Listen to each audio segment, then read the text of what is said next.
presented by Lovely Films Entertainment। माँ Gayatri recording studio Madhepur चूड़ी बाजार। म्यूजिक बाय डीजे गुड्डू राज।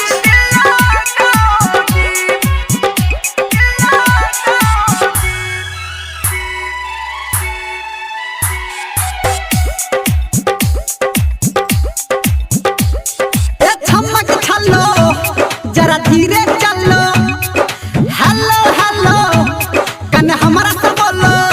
ओ छमक छलो, जरा धीरे चलो, हेलो हेलो कन हमारा से बोलो। किधर से आई किधर जाएगी, किधर से आई किधर जाएगी। हम हैं बिहारी दिल गाएगी, हम हैं बिहारी दिल गाओगी। ए छमक छलो, जरा धीरे चलो, हेलो हेलो कन हमारा से बोलो। किधर से आई किधर जाएगी। हम हैं बिहारी दिल गाएगी, हम हैं बिहारी दिल गाओगी। बोलो DJ Guddu Madhubani, DJ Guddu Madhubani, DJ Guddu Madhubani. हम हैं बिहारी, हम हैं बिहारी दिल गाओगी। presented by Lovely Films Entertainment। क्या है तेरा मोबाइल नंबर, तेरा मोबाइल नंबर चलती है क्या घर के अंदर।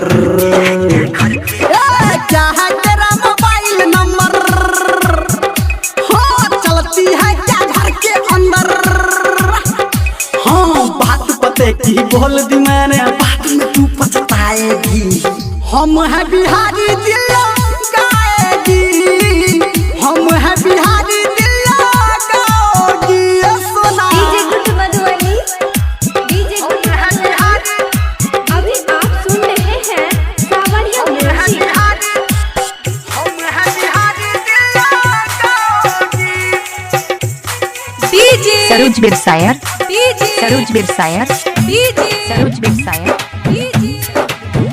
हाँ क्या है नाम बताना अपना, नाम बताना बोलो तुमको कहाँ है पटना। क्या है नाम बताना अपना, हाँ तुमको बेबी कहाँ है पटना। है धर्मेंद्र नाम है मेरा, मालिन तू बन जाएगी। हम हैं बिहारी दिल गाएगी, हम हैं बिहारी दिल गाओगी। बोला ये जान I love you, I love you.